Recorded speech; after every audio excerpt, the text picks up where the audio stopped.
Ko kore ke hufanga mo henga he talfata ko to be fa nga we do ati ba me hen fa da pa tu ke ho e ki ka ma ha ta klotu pe be fu ke ka nga tonga ko to be o kumo mamata mai ki he POLOKALAMA anga ma heni ko ia ka fa o ati pe me hen I he ho ta pulelu ko to be o ku o iloa ko e FAFANGU o SAIONE o ku fa ampe ko ngole rea te tau POLOKALAMA ke te mo tolu ka nga tonga o ta be ko fe ha fe tu o ku ke me mai ai ke tau POLOKALAMA o ku tata le rei ko e POLOKALAMA FAFANGU o SAIONE ke he houani.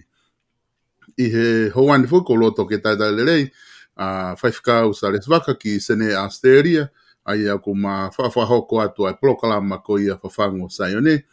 Tata le rei ko e whaifkau ki he hoadani ki he POLOKALAMA ko ni ko ta hoko mai gai I he wike fo o ko ni ko ilo ko e wike lahi ni he whaifatongia lava le rei atu hono whakahekeheka e wholau o e whaifkau kipilote waka, pe ko ilo I ko ngawe lahi ia ko hoko mai ki he whiohi anga, pe a ku whafu ofa mea kotoa I he wakai ki ai, ma o e whainga maari o lava ki ai, mo whakahoko ngahi ai whatongi ai, I ono whakahoko I he ata, pe mo re o ke lama mamata mai ki ai, ai ka inga kotoa pe mo e whamili, pe ko tui ko taha e ni ia mea whaeki, mātu aki whakaufu ofa mo ne wakai ki ai, pea ilonga pe halanga pe mo whanonga ia o e whaifkau. Pea ko taitai rei ko e whaifkau SALESI VAKA ki sene hena, whewheha ke ki he hoatani pea ku whewheha ke sene Australia. Maloa pito solo ko e mau e whainga maari, pea ko lau eni ko e monu, pea mo e tāpuaki, ko hui ke ta whakakato e tau POLOKALAMA anga maheni ko ia I he FAFANGU o SAIONE. E solo ko e os en weekend kakato mo e wiku o si mo e konga wiki atu en ala tā maki a loto sene. Koi. Pea mahalo ku mo os mea I behe kau whanonga mo e kau mamata I he ngahi ongo mo e ngahi whanongonongo I mitia ai fu whaingataa ko ia o tohe kau a whanua ko ia ai au hukiton pe fokia I sene he koe eria pe nia o ku toi pe kolo ua ko ne tu ka te mini solo ko ai ko vai anga mari e fokosen o New South Wales ki mea ki Queensland ni ko Coff Harbour pe I Coff Harbour pe hoko mai ia Crofton, pe hoko mai ia Pelina, pe hake ai I he mo ngā ke hifo ki Queensland aia o awhi he marewa ki he kolo koe ni ulotonga tō ai vai koe, vai lahi tā koe, ai tā whea koe tai mini. Pea au kai mama o ia, foi kolo pe e ua e ko treat heti pe, pea Gold Coast, pea Queensland leva. Neongo koe wahenga o se ne, ka ko hi o kuofi au pito ia ki Queensland, kai kei lau mai pea koe ki se ne. Pea I he weekendi o ku kamata ke ha mai he ongongo ia, ai ngahi tāwhea lahi I loto se ne pea. I loto se ne pea, koe o se nia ai wike kakato, koe lere ne wike ua e ni moi, pea koe ne lava ko ai weekendi kakato, koe wike, me wike ia tolu ai alo tā maki ai whonua. Pea koe maunofo koe tai mini hange koe lere koe ne Polokalama, o kute reo maari hange vai e ne kokolo, e ne tawhi I tu ahe ta Polokalama. Ka e tau mai a solo, e tau mai, ka te nofo kita ke whakaongo o reo koe vai, manatu koe vai, koe mea ia na o stala whakamisone ki he whafango SAIONE. Koe vai, koe afi, koe mate. Pea koe taha whoki ai mea o whenga whafango SAIONE ke tatala ai pulonga ai oho ware, he koe mea na I maa whakahaia he toko taha ke. Ka hongo mai pe mate, koe whakawheta I ki he eiki. Paka o ware pe, ta Polokalama taua koe ni, pea toe tā mai koe ia he wike ka hau, ku hasia te mata ke, koe whanonga ia he mate. Ka kono whakakatoa, koe whaingata lahi tohe whanua I Australia I he aho ni. Pea moe alo tā mako ni, o te kia ke whakaha he ongongo ia, e ha mai la awhi. Mon la he pito ko tuunga e ku ai pe ku mau mamata pe foki fa fikau me murini ki pe foki ngai fonua ko tabe ulava ke mamata tu ki kontinenti ki mo don o mau mamata pe ke ngai apila he ko mau ngai video ko ta fe au pito pe ko kaka kai he funga anto I he to ai upala hi pe he au tau mana tu ki he lo maki he taimi ko e ku mau kau na ko lo maki ki mo tolu aseriana Kau ka fai mo feinga o ta feinga tonga ni tikite folau hola mai no ni ka moha mai geni ka ke ko ka tu wange ko la ko ta no ko ke pa ho fai kau o kai ka me fo o vai ki fafango sai ne ko ngai konga pe ia ngai tala no ta ho ko I he ne hoko mai ko ni fa tanga pe ku o ku le pe e to ko ne vai pe he no ta po ki mo tolu ku lere pe nga hi family tonga ko ki ha family fu e si ala he to ko ni vai ko ni pe ko ti e po fe fia ke nga family ke claim leva in siwa mo me ko ya he to ko ni vai ko ni ta po ki la ko ni pe ka we e solo ko hange ko apini ko ye wange ko abini e mea ko ki pare ko ni o kuin siwa foki. Ko ye. Ka ko talo ni to ta fe mai vai o frasio mai ki lo to fare. Mo fra wato ke le mia ko hange ko ku kuye ka win siwa ya pange. Paka ka wange solo pe ko foi in siwa e pange ko fe o maalunga taha. O maalunga ne panga tana ke pange pe ko lau milion na kakai na lako na panga ke malu yo na ngahi api. Happy. Koi. Ka ku te manava si na hange ko tau tufa ofa ko fai tonga ke tufa tu pe ka api ko funga vaka ka ri ake ngai api ko o ku humbo ni ate taigi ai. Koi. Ko me be tau si o ki ai he tu he tai ni ka ku hange ko lau ko me aku ko na ku wa tu e uha ki sene ko ta po aki sa ke mo u e o aka u ba funga fonua solo uha ko ni ko a sene o ki kai ko ta po aki ko e kau e fonua o fufulu fenga i ke matori at ke maa ko ia to ngai be ko ngai tefto i mea na lea ki ai a isleri folau Koia. Ko hiko hono taki e whonuani, ko taki ia he kau kei. Koia. Ka te tangata ai ko hi he kai ko ta Polokalama asleria ka ta foki ke ta Polokalama. Mona bito. Ka te tahau mai beki hen. Koia. Mon lahi a bito. E tu huke ta Polokalama koia ko ta whanonga ia mai I he wike ua ko o si. Ko tui ko kawe inga mahu inga apito na ta tala noa ki ai I whaifkau. I he kawe, I he wike ua ko ni ko hiri atu ko tau situ a mi ai na ta tala noa ki ngahi whaingata. O kunehanga lo maki I e whonua. Ko ta tala noa ni ki tonga. Pea mo e whakau koe na aku iai peha whainga maari ke whaihariu kawa mo whafo o e whonua pe na ta whanonga mai ai e ngahi whainga taa koe na e whai kia tala noa. Hange kono whaata ko si aina, ko e palapare ma ko no lise kere ko e palapare ma passporti. Na tau mai hui ko o si ki he tau na kita, pea pehe foki ki he palapare ma ko ia lahi ko e pa o si e whanau iki, e whanki whanau iki e.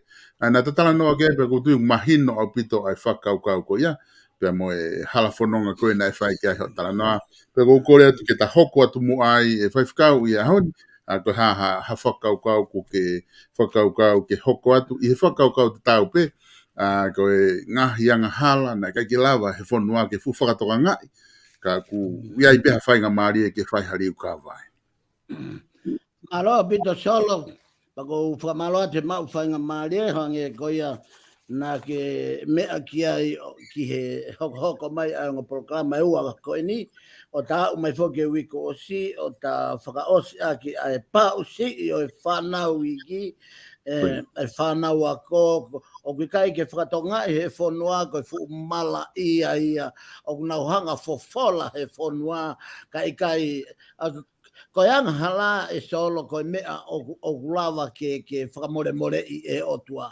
He ko otua alo ofa o tau lotu ki ai, pe ko otua manawa ofa ma e whaahinga o e tangata I maman katoa.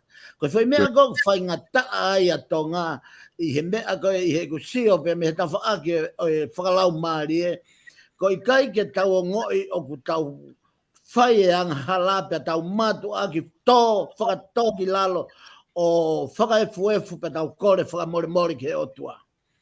Hange ni aku hoko e anga hala ia ko foi mea pe ia ko e waa pe ia whanonga hala whanonga o tau whai mamani. Ko tau alatu pe o tō tu pe ko ia hoko atu ai pe lotu. Alatu pe o tō hoko atu ai tu pe hoko atu ai pe lotu. Ko taimi ko to pe tau whanonga ai he hala whanonga o e moi whakalau maare. Ko taimi ko te tō ai.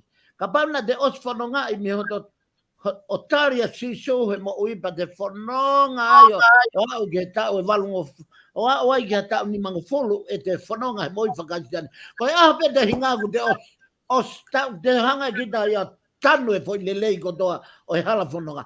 Fia maa urefu ke te toi whakaifuefu whatomala ka te toki toki ke wā I hala ke a fio I he o tua ai mea koe. Kai ke koe ahoni solo o kou fie lave I he Polokalama, I he ta Polokalama ke mo ui ko ia na e more I he toko fitunga fulma nima I he ngoto koe a sika.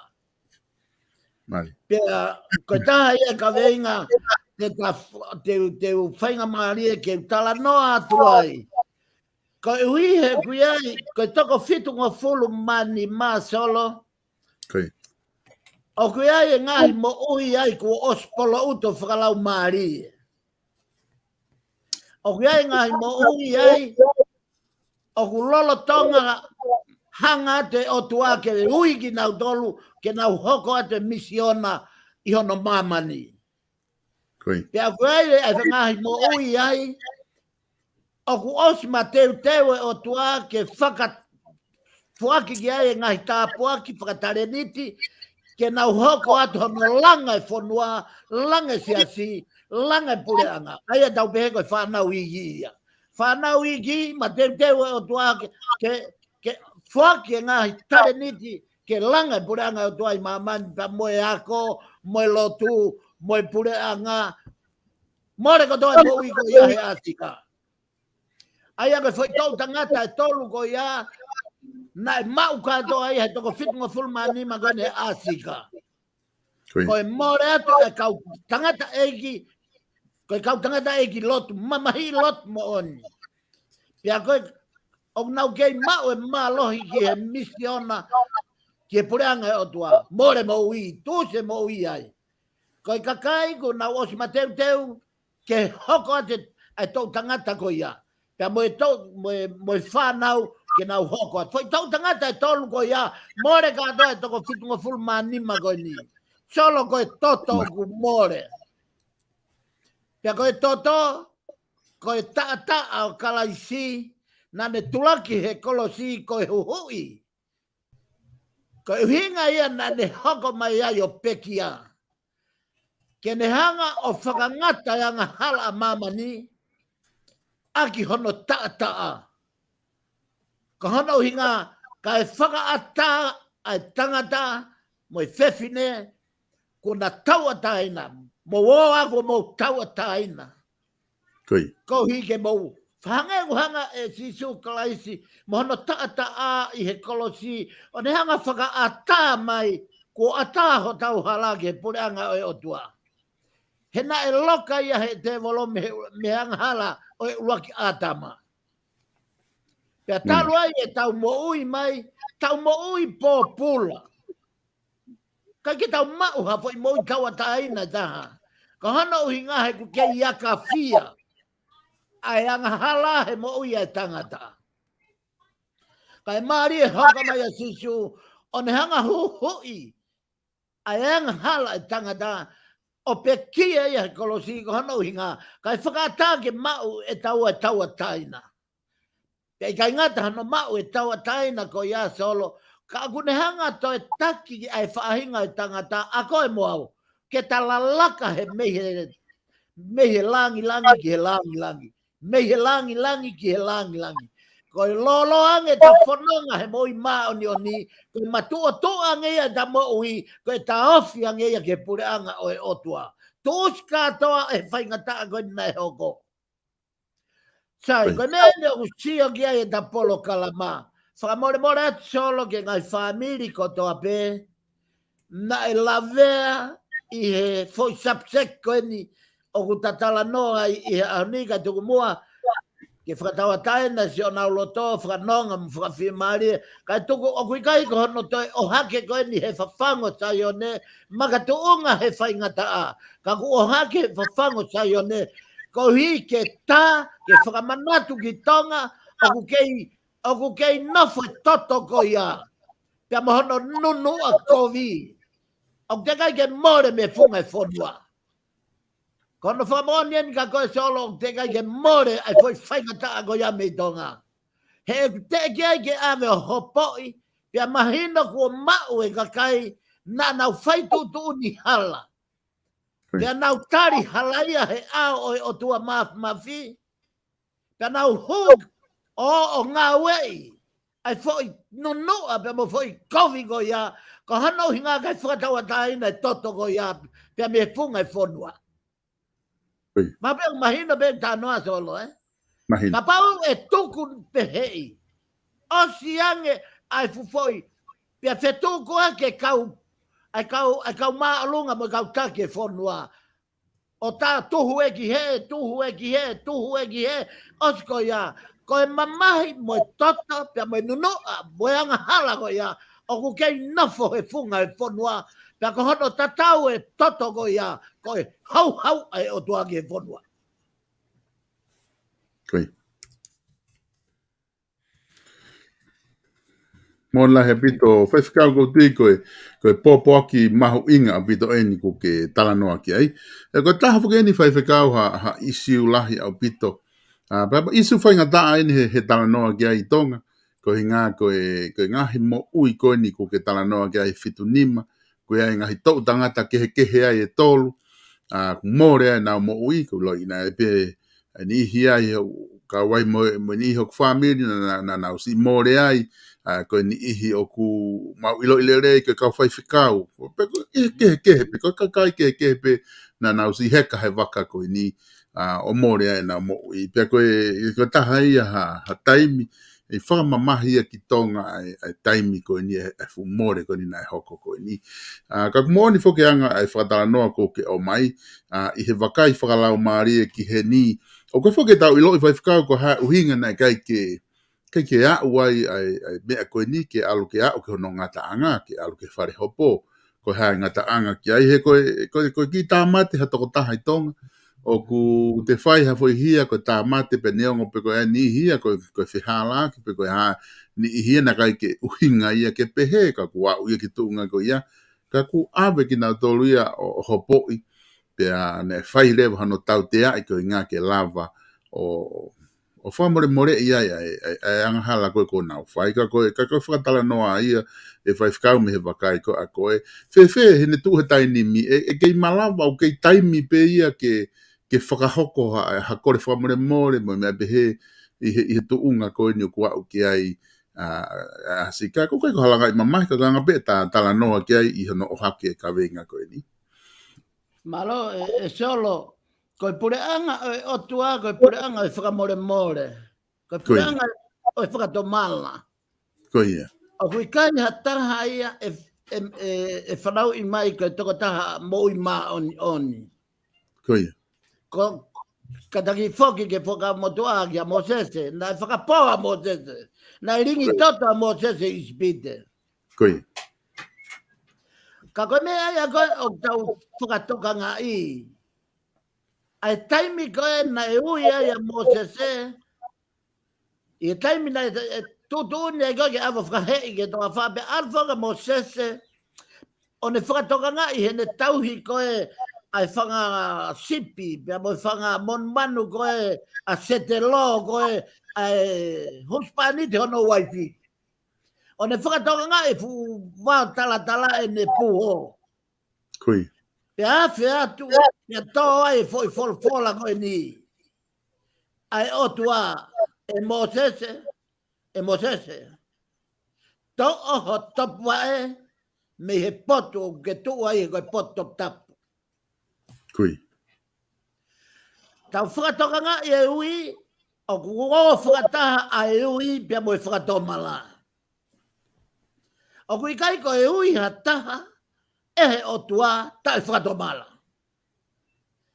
Ko e palpare mai a kou nofo sio ki he lotu i tonga, o ku mālohi whakamatala e wholofola, uhinga i e wholofola, kai ke tau whakatoka ngai, ai fo i manawa koe, e mesi mo alo ofa mai ai o tua, ko e pau ke tau whakatomala, te ko e pau ke tau liliu, whanau i whaau, ke whengai ke tanu e alunga kovi, kai lava ke hoi fua mai, pe a langi maa mai whina ngalo o e otua.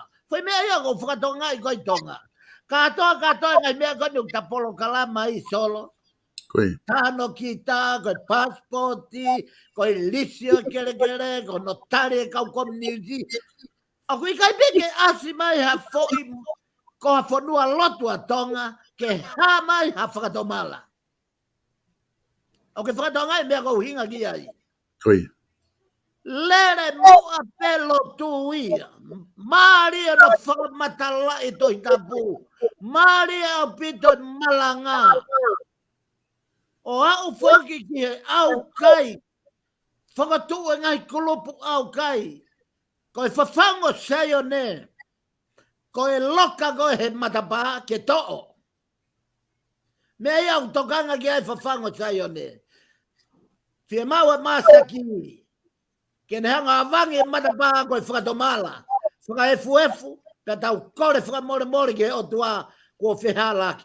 Solo, ko e tau kore whakamore peke o tua ko tau whihalaki he mea ko toa be.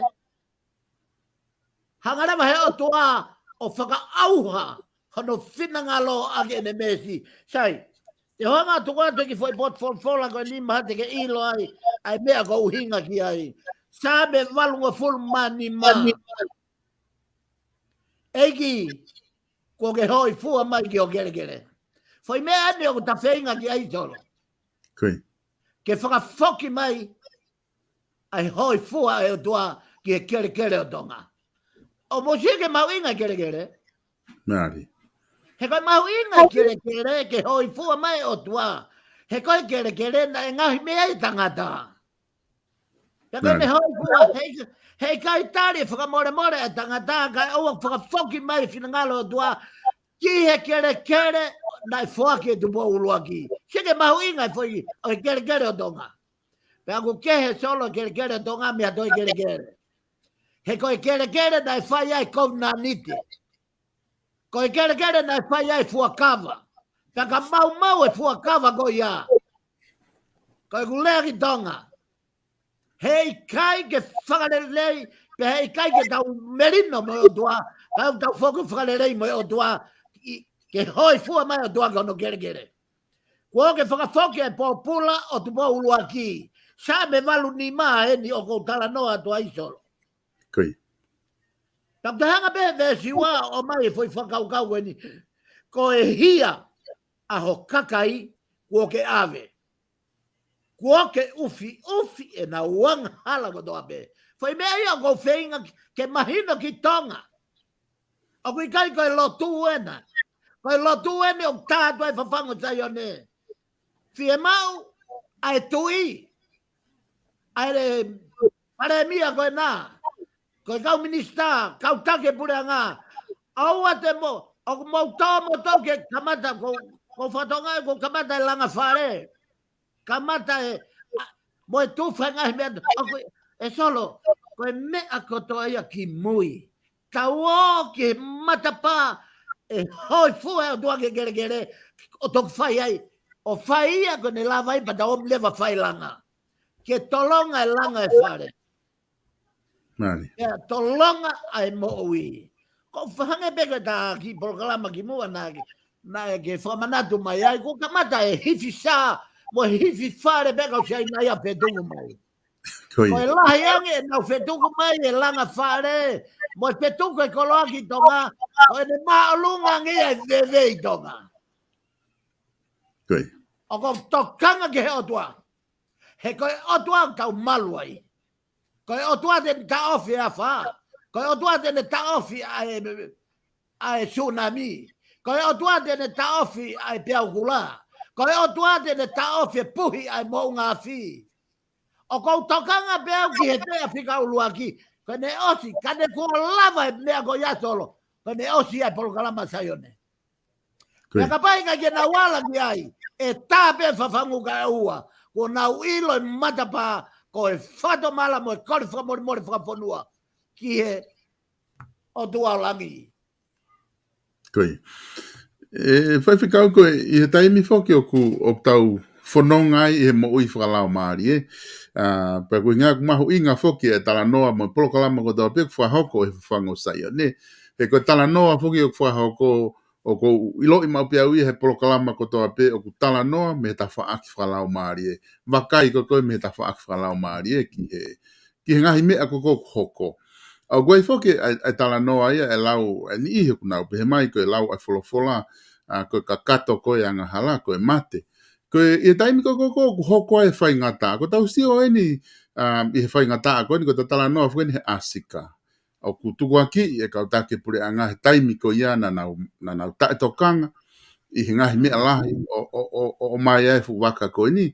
Pe neongo koe ngahi i whatamaki i he waha wholau o koe ngai whakatamaki o koe ke ploto hata haia ki ai hoko peia. Ka koe taim ko whai ai koe mate koe ni pa pehere wai ai. Koe anga hala a hai o koe mate koe ni o koe anga hala pea ki tau tolo i kakai. Pe koe mate koe ngā koe tae tokanga peia e pure anga koe hae whahinga mea o te tau wakai ki ai he ta whaak whalau maari e ke taimi ko koe o hoko ai whahinga mate pehe ni ho tau whanua. Malo pita solo pa ko kau ena i he whamatala mahino ia mo whamatala maari ke whai. Ko hi hange o tau hanga whakawhehui a iwi mo mālohi o tua ko e uhi he a taimi e taha ko e whehalaki pepe hoko e mate. Ko anga eni e ku analaiso ki ho whakamatala. Pei ai e taimi ni ihi na ikai ke finangalo e o tuaia ke whae mateka koe tau whehalak pea tau tolu pe kai ngata ai o gai e mate koe uhi o te tau tuku aki e tatola hai, ka usko ia o kai koi ia. E solo ta foki mai ki he katupou luaki, o ko sige mau inga koe ta fono ngā. Ko hi he kai mama o ta noa whakalau maari e pia mei he, ka mata pe me uluaki whaa mo monu mo ta puaki nai tō ai. Na e whai ono tau e whanua na kai ke nau ohol na toa pupaka le rei pe solo. Na nau o at pena tō teke te fukupui a kau pe koe tā peha fukupui a kau. O nau he kai o alu he peau ta tau pe. O sen ta tau pe. Ka koe hau hinga na e hao ai kau misnare. Pe koe hau hinga na nau hao ai. A tu pau luaki he ne whewhanonga ake hono tau e whanua. Koe mea mahu inga tā ke mahino ke karistiane mo e tangata tonga ko doa pe. Ka pau nai whoaki a tonga ki he otua. Ko tau hao anga, malu anga, ko e otua. Ka pau ko tau malu anga e otua. Awa te tau maa vai fuoloa mo e otua. O tau kei kakano solo. E o vale pe tau whanonga tu pe o ea ki humu. Kaua ai humu ke fungari vale pe he solo. Ka tonga e tau pare maku hoko i tonga. Ko e humu ia ku hange o ke ia hama o ni oni ai. Ke tu hake hama o ni oni o lea. Ko e hano whainga taa e solo. Ko e tutuni ko na e pau e tutuni e tui. Ke whakapongi. Ke whakapongi e siu ko toa pe. I e kuanga e seta. Ka ke hanga whakatonga e whai tāpu aki. Ko e whai tāpu aki. Ko e i loto a e toko taha o ku maui e ne tui a e seta. Pe hanga e seta whai ai ai whai i whanongonongo ko e ni. Ki e siu ko toa pe. Tau au kai, tau whakatomala, tau whaka e fuef, he whai aho pe tolu. Solo whai aho pe tolu. Pe hao e siu ko toa pe. Ko e hano whainga tā, ko e ta whehui ki tonga. Ko e hano whainga tā ke whakatū, ha aho au kai. Ko e hano whainga tā ke whakatū, ha taimi, ko ha whaka e fuef, pe whakarea hanga tonu. Oua e mio i mo piko i holo. Aia ko nau hinga whaku kai ki nau fiatari e nau tolu hatu tūni, ko e whaka more ki o tua, alu hanga tonu solo. Kua ngai ne lau maari e mao nioni. Whakarea i tonga, ko e au kai whakatomala. Whaka e fuefu, pe nau kore whaka more ki o tua. Solo, i e kembo be, tau e mese e o tua. Lelei e o tua. Pe hanga he o tua o mai e whakailonga ki tonga kua vare rei hono whina. O sto e ia ai foi hau. Whanau ke foi vesko ni. Kua ke whakama opo mai ho mahua o ho ida. Se ke ida koe ai o tua o ke mo fere donga. Aho pe whakatomala. Aho pe whakaefuefu. Aho pe kore whakamore. Ko mea ni hoko ai he pariloto ai o tua. Kua ke whakama opo mai ho mahua.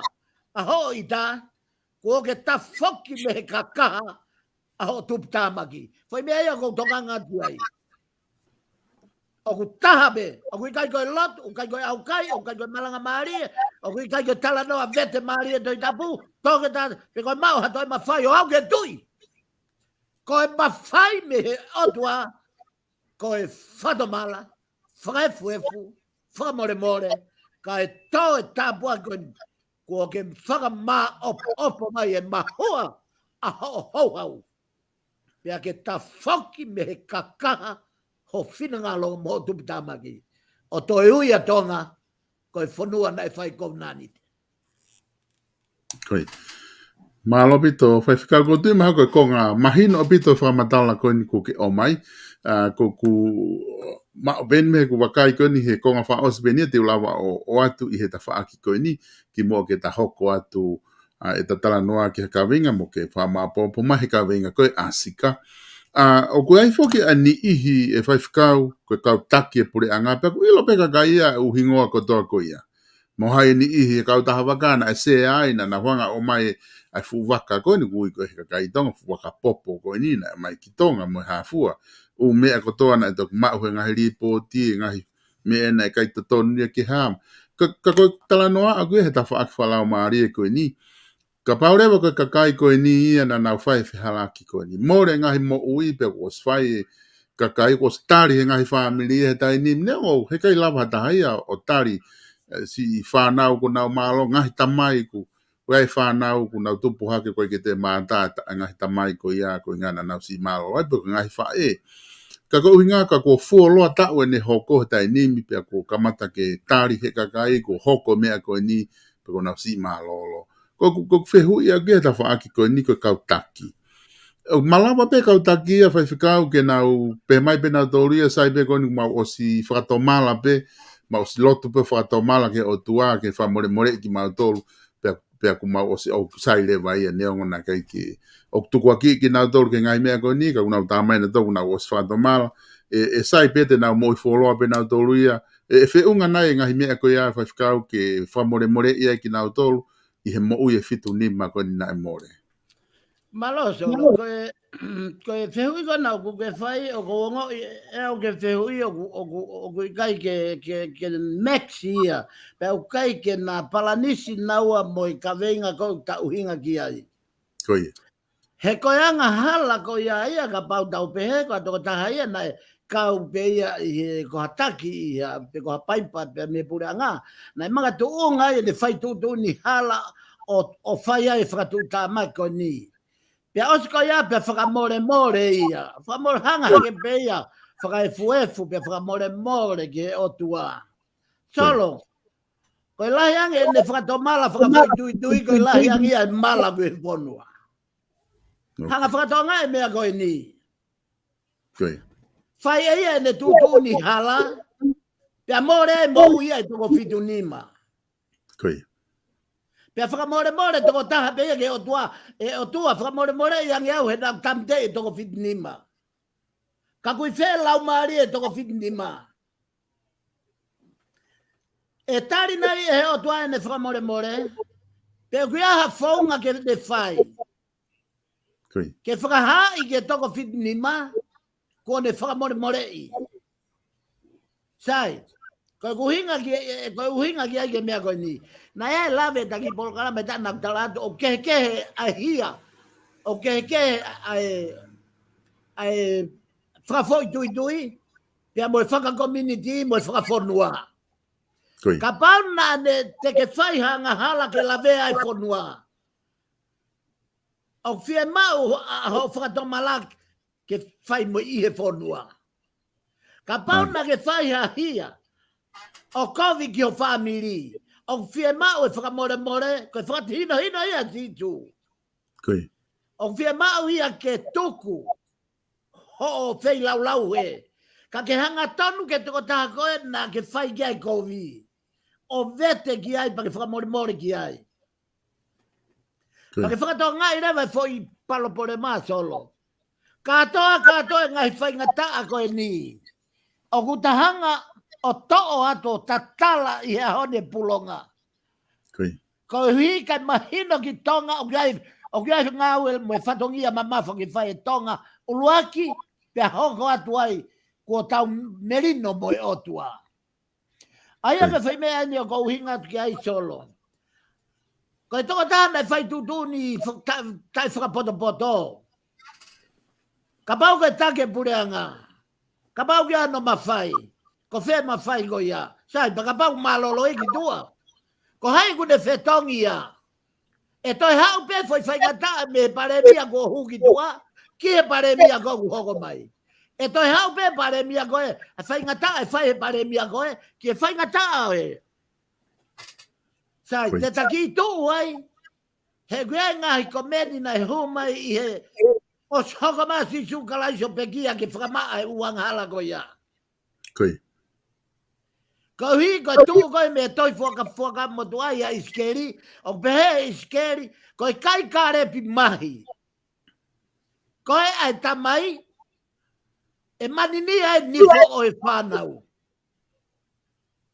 sai ko iskeria ko nea mai ko ke ta fa ki ko na ho ko ma si su kala isme ai na ha si su ia dala mai si su o kai ka ha ta de e lao ko ia fa to ka nga yang na kai ka nu hinga ha si su ke ha o ta ma te ai kai ka re mai e le fa palo vida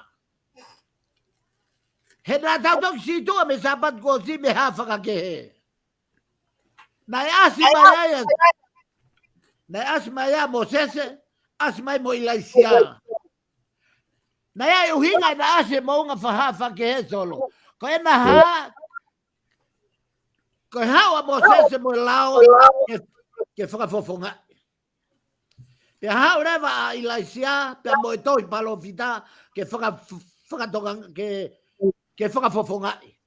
Pe ia tohi lao, mo e toi whakapalo vita, ka kato e ongo tohi e ua. Lao, Bea mo e toi whakapalo fita, ka kato hono whakakato e sisu ekologi. Ai a koe whai pekia nei whai ekologi kono whamormore. Solo, ogu i kai, ko tari nau pe ia ke whehu inu ke whai. Ogu i kai. Hei kai lava, ke ne whai e ne whakamore i he rilo toko taha, mo ne tai huki tua ke whanua. He kui kai koia ku kawahia toko tahabe. Ka ku kawahia. He ku tafe toto ia koia he whanua. Hange koe ni. Ka pau te whai whangata whatapu. Ka ukatama te i hataha. Pea os koia pea whakamore au ke otua. Ka pau koe tam te i hatoto tonga. Solo. Ko e whatu tā maki a ho tau matakari solo. Te tautore ki ia o atu ki ai. He koe kakai tonga. Pa koe kakai tonga koe toto o tonga. Ma ke he toto tonga mea toto muri. He koe toto muri ko toa pena kai whkona nite ia mo tua. Tu ke pea isleri mo tonga. Pake sio ke mamawhai kona nite mo tua. Whakatonga nga e taimi. Na tenga ke huma e politkale. Ka te tā mate, e whetongi mate.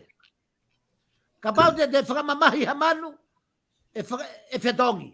E awe kita whakamamahi. Pe koe usi haika, pe koe ha, pe koe whahinga mea kote. Mea kona bebe, mo sio ke malu e whonua he taimi ne whoa kia ia ke otua.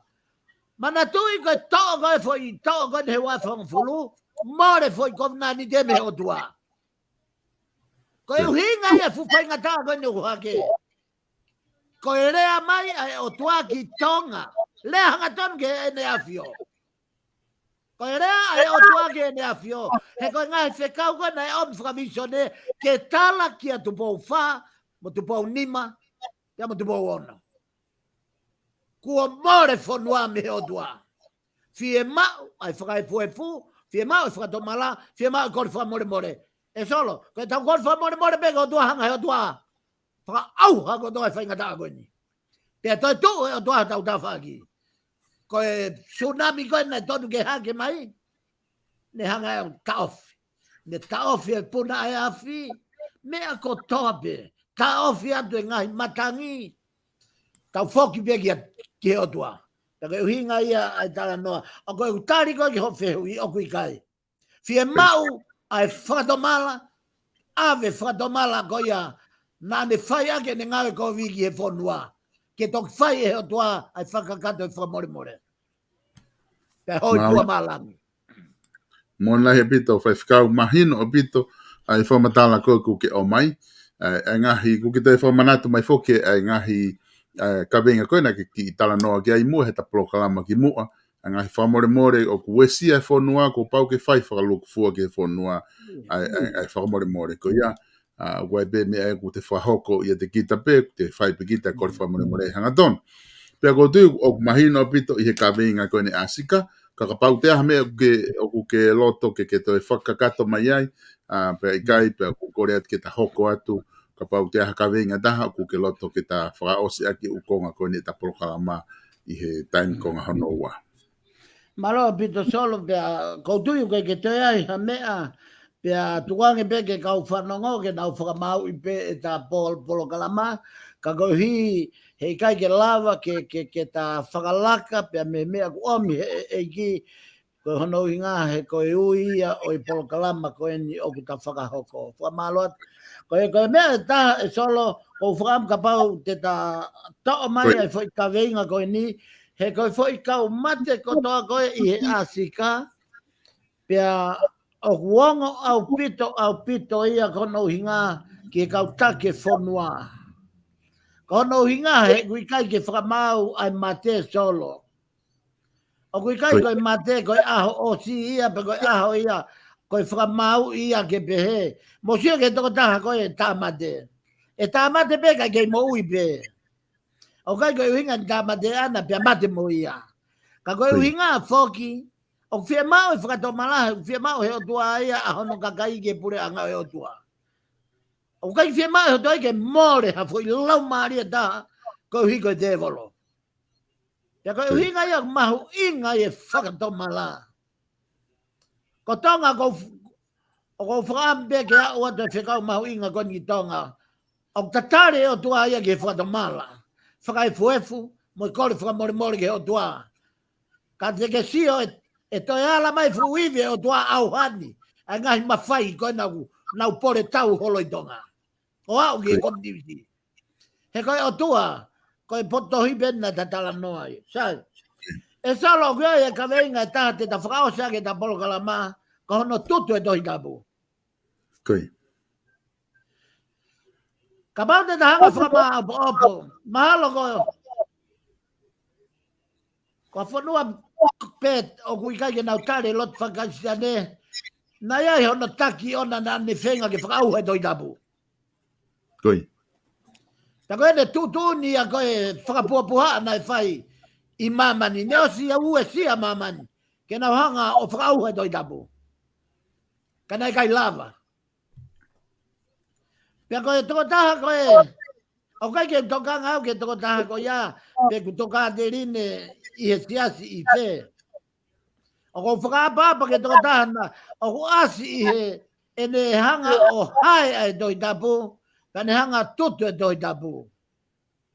O ko whakapapa lahi ke toko taha koe ia. Pa mo I ofa lahi. Au pito. Ki he toko taha koe ia. I he uhinga koe ni solo. Koe. Koe toi tapu. Koe e whakamau to tonu e otua. Ki he mo uibia mo I mate. He koe fola ia ai otua. He kai e uraki more ai langibia mo mamani. Kai more ha foi kohi e taha. Bea me he ne toi lao. Uraki ia. Kono ua. Kono tutu e toi tapu. Koe fu kaila ia ai tot ki he toto I tonga. O kui kai ko ia be guesia. O kai ko ia be hono family. Pea kui kai ko ne lea ko na ko hi be ko kakai be I tonga o no fotonga.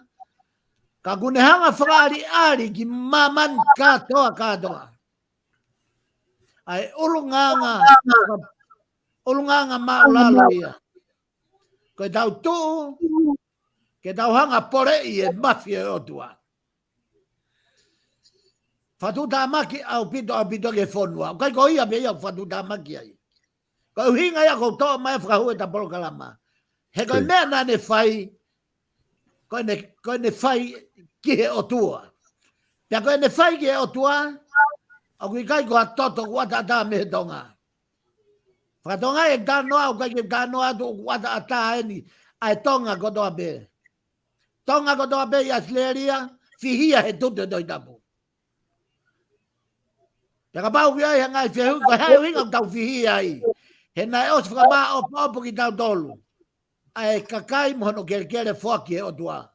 Koe foi kovna ni te tupua ia, koe foi kovna na area pau ta ngata ia. Paka pau e mau ia foi toto e taha. Lavea ko doa e whonua. O kia e tau rea ku pehe, koe nofo whare a kainga. Koe foi natula ia tonga. Ko tau toluna e uhinga whare o kainga, koe tau tui o tua na e ave tu pōuraki. Tau hoko ai koe whare pe taha, kainga pe taha, toto pe taha. Takapaureva ko tu ha me mipa o tutu doi tapu tane hanga hae doi tapu ue sia ai toto itonga ko do pe ai ko yanga hala ko ya kafe ya fonua ai uhinga te fafango SAIONE tau tu fada ke tau hanga toko ni ai tai mahino ai toko taha ko ni ke tau fa more ke o tua i ngau na le fai ko ne hanga whakapongi fare o ene afio whakapongi no pere whakapongi pare miamo kau ni stamo kau take puranga ai kainga tonga ko do be tonga New Zealand Australia Amerika hapoto o he ai to tonga lave ko do be i ngau whakavale na fai he mata pure ko ni solo Koi. Mone pito whawhikau ko taha ni ha mea whakaloloma ai tala noa pe he ko ngā ki tau tolu ka inga tonga he ku toko lahi taha i te ki tau tolu pa mi mei ko toa koe ke pe he ke ko ki toko si i pe koe ke nau lava na tolu o tui ki he ke tohi tapu koe ke nau maho inga ia ki nā toko manat ke hiva whawhikau ke whangi hiva ai primary mo e kaure kahe taimi koe ku tui koe ko tohi tapu koe ka pasa ia e tau wholau he o ku wako ia ke kaure kahe nau ke i ki e ngahi mātu a nau hiva mau loto e whangi hiva koe ni koe ka koe tohi tapu koe ka pasa e tau wholau o ku aunga tohi tapu e taimi ko hou wai whono ngai mamani mga hi mea pepe a ku taha e tau mata i koloa o ku ako ia toki ala ke pe ki tau toria o whana uia o takita whai e ne whiri ka ku hanga hinga hi mātua o mai tohi tapu a koi a ke whana o ka ene hoko koe whainga anga pehe ke tutu pe koe hae tohi tapu o pehe i o ku fu matu aki o pito ia he kainga tonga hange koe ko ke whamatala ki ai. O ni ko ta tala noa he ahoni i whaifkau ki he asika ko ke tala noa ni ke tohi tapu ki he mahu inga koe tohi tapu. Koe konga ko mahu inga taha i he taini mi ko ke i ho whamatala pehe. Koe fui toko taha o ku ne whai fui ngā ue kovi koe ni. Ka ku uesia kotoa ai ki tau tolu kotoa pe ku iai ho tau toto i tonga. Ai e koe konga ia ko mahu inga ia i neo o nai ke tau whai te tole ngā ue tau kei whaapa i pe ki tau tolo mo tau ofa tohi tapu i he mea tau tui ki ai ko tohi maoni o nieni pe mai hafua ka kui ngā ko ho whamatalau ke tala mai ku e sia ki tau tolu i he ngā ue pe a whai toko taha a toto i tonga hei ia koe ne tūre pa koe whai whikau koe konga ia o mahu inga ia ke o atu ke te whama mawhai koe hārewa a ki tau tolu te tau whai he tai ni mi koe ngā he ku e sia ki tau tolu i he ngā ue kovi koe ni whahoko e ni ihi koe ni. Solo koe tari whaingofua ai whihui ko ke o mai. Ko hi pehe kai ke toe awhi ai whafangu o SAIONE. Ko hono ui ngā nā whai ko toi kau moa uia he whenga ke tutu e tohi tapu. He kui kai koe tutu peo puho ake masi, kau toi hoko whoke te whamatala hala e toi tapu, ke te toi hanga tutu e toi tapu. Ko mea ko tokanga ki ai tapu, pia moene awhio, king tupo nima, king tupo wono, kai o maho no whare, hau e ki kau nopere, pare mea kau minista. Ko nau tolu te nau whakatoto ai foi ngau e mahu inga ke whonua ke whai aha kore whakamore ke lolou e whinangalo o tua tau mate tau te lava whakama opo mai ngahi anga hala koe ni tolo i kai koe ya koe ngahi me anga hala koe ni kua osi me ia o half century ai wheo me kau kom New Zealand i lo pe koe ka kai whakawhepaki o tua ka tau whai pe au ke tau ngau e ke lisi whakawale wale koe ano lisi i pe kere ia ke mate ai toko taha au ana kere hoko atu moe ea te ki sia foi lisi tai whakatohi tapu tau whoki koe tohi lao koe tohi tapu pena e whau e tohi lao e puranga tonga me tohi tapu koe huinga ia solo o kua lato ai pe whakamau o fihi kai ke mau ha whakamoni pe tutu ni ke uma he tohi tapu. Koe. Nai lave ke ai af nei monga. Koe ne kau koe ne whakamoni trucks Koe uma be toi tapu. Koi. Ka ke sio ke mama fai uma toi tapu. Ke whakamoni ai. Koe lawe puranga tongana e whau me toi tapu. Ko he mea ku hoko e aho ni. Kai ke, o ku hinga ku lawe ki ai fok solo ko uhi ko hok whihui. Ko he mea te tau whai solo. Ko e whatomala whafonua. Ke kai ke la vai ke ui he paremia. Fia mau e tui ke ne ui. E fia mau ke kamata whatomala me tui. Ke neongo ku hawa e tui, tap mo e tui. Mo e kui ni, mo e whare ha mo e o fo. Me iai. Ka kohono tu whakanga na e oange he o tua pia pani he o tua. Koia ai taki, koia ai pure, koia ai tauhi, o e kakai ai o tua. Ka koe puranga o tonga. Te koe hinga ia, o bea toi, hei kai ke tu e pare mi ia ui e mea koe ni. Pa ke tu e tu i he koe pani ia. Na e pani e o tua atu pou nim, atu pou ono whamore more, ki he tauhi kakai, mo e whamau to tonu, ta mo e ofa ki he masima mo e maulalo, pe whamerino e whonua. Neongo koe lao e, neongo koe lao e. Ka koe ngat kawe na he mea, o mahu inga e tunga taki, peke tunga pani me o tua. Ke ne whai ai whamau to tonu. Pea ne whai ai tauhi e kakai e whanua ke mo i maa onioni. Pea koe mea ia to tonu o kari o tua ia ki au lola tonga tari o tua. Koe lere ta polokalama. Ka whai e whakatomangala, whai e whakamore more, whai e whakaifuefu he whanua. A he ton, wike ta, pene osiko ia. Tono ke tāpune e fafango SAIONE. Pea ka pau he kai ke tau, whai e whai, he koe ui pe ia e visone mo i mau whakaha. Tala ki tonga, ke nau whatomala. Pea neongo ku o hofi taua, ku o whakatomala e whanua, he kui ai kau lotu mo i kau maa o nioni kai. Ta no pe tau ai ku kei loka. Te kia kia whai masta kia ke toa ke maripa, kai huma e o tua, ke tau merino mo e o tua. Pea kai hinga ia solo, o ku hinga i ku ke whehui whako hai mea te tau hoko api ai. Solo ko tari no no ki ai. Mei he ene a fio. Fia mau ke whatomala. Fia mau ke whatomala e whare ene a fio. Fia mau ke whatomala ai pare mia. Fia mau ke whatomala. Ka hono hinga. Ka e haere mai a Sihova. Mo hono nau. Mo ene merino o whakafofola i tonga. Kai ke toi Asia tsunami. Kai toi aha whelere aki. Solo. Koe kau whai whekau e na kau nau malangai e toi tabu. Nau toi na tai mua helere. Koi. Hinga ia solo ko kore hatu ahi whakatomala. He ka pau he koe lere, koe ka kai tai whakatomala.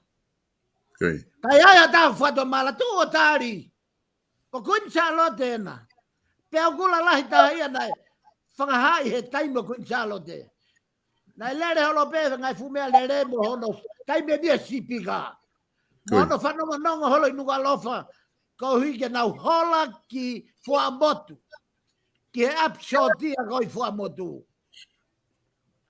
Pake sio ke foi taria kuintalo de. Whakauria ia ka pau o ngalo ia i tonga. Kai mana tu ia he motua koe ni me fuamotu.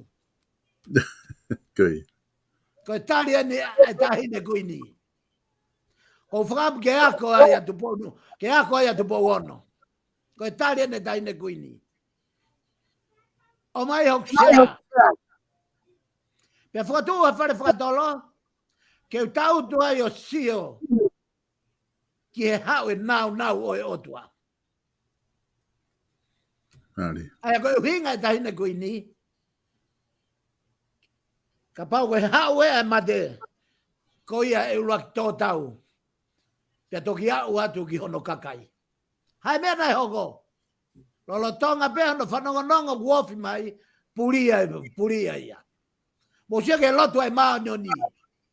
Ko toi whakamanatu a tonga. O ko whamanatu ke tama tui ki ene afio. Ko e egi. Ko whehu.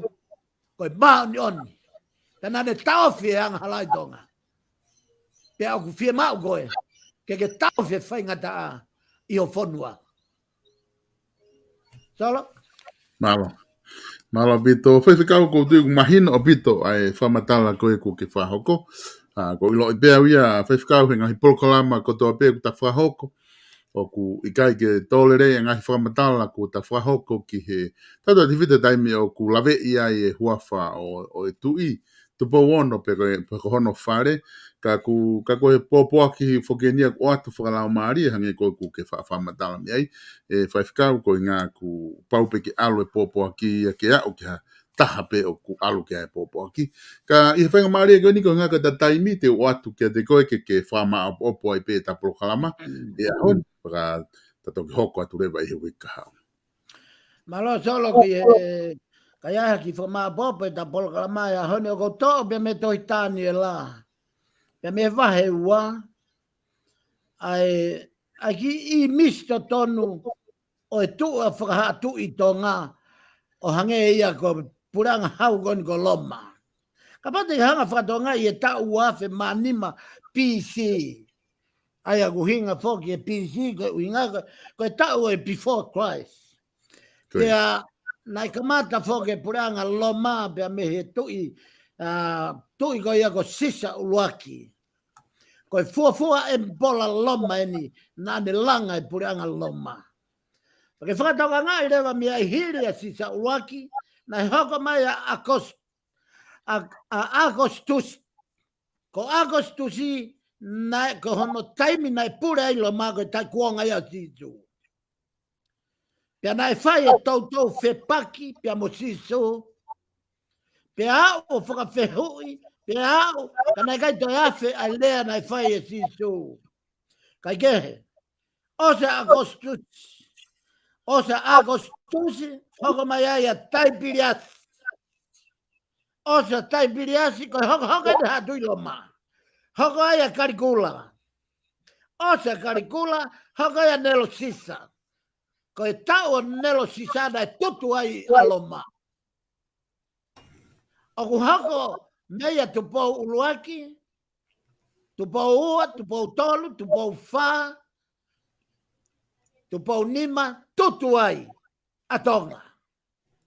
Ko e kamata ai ke unu mai, ai foi mawhaita tau, ai ko mahuinga ai e tangata ai huafa sisu. O se tutu o lo mai i a nelo sisa. Hoko mai rewa ai sisa hoko ko vespasna ai ko vespasi ani na tutu ai e tempare i e AD peko after death. Kono tutu i a ko tempare. Ko tau whanonga ko e ahoni tonga. O te whakakakato ko toi laua e toi tapu. Ko e hinga ia ai tangi pia me polokalama ko eni. Ai mahu inga ke tau whado mala. Tau whamore ke o tua ko tau he. Tau whamore ke o tua tau mamao. Kuia e o tua na tau whiri. Ke ne whakauawai ai huafa Jehova. Tau whakai fuef. Peka ngatai. E toi hangai whawhanga mai e o tua. O tāpua ki tau tolu. Ke tene roi hangai whawhanga mai. Whakangaloki e kaungi ko toa pe. Ai tuto toi tapu. Ai trucks. Ai whamamahi mo. Whakamalaia. I e whanau iki. Ai kau hanga whakapongi kau masiva. Ka tau kai. Ai kau tō maari e. I he tāpua ke whanua. E toi he whoki mai huawha e o tua. O ne hanga whaloho no lau maari o ne uwhi whanua. Ka tau kamata whao mo e o tua. Pea koe fu monuia ko ia. E riunga whito tāpua ki. O e whamanuia ko ia. Ia tupau ono. Ke li riu ai e whanua. Tau hoko atu ke ngai tāpua ki. Teu he o tua. Pea me mua. Mahalo koe. Ka toa be ta ki polokalama i he ani pa ko whamalo atu solo ai mau whainga maari e. Malobi to whaifikau ko uwha malo lahi atu I he lava ko ia POLOKALAMA ko whahau ko e ahoni. Ko ngā pe mai pōpō ki mahu inga ko ni ko ke tala noa kia I he asika. Pia pe he whoki ki he tohi tapu hai ko ia o manu tutu e tohi tapu. Pe wha malo lahi atu kia tiki mo tolu ko toa pe ka inga whanongo. I he lava ke tau kau whataha I he POLOKALAMA FAFANGU SAIONE. O atu I he pure lulu ko toa pe. Whawhea tiki mo tolu mo te mea mai pe he wike kahau. Taimi tatau pe. Ki tau te kau whakataha e hoko atu a tala noa koe ni, pia mo whaifikau Salesi Vaka ki sene a Australia ka mo mea.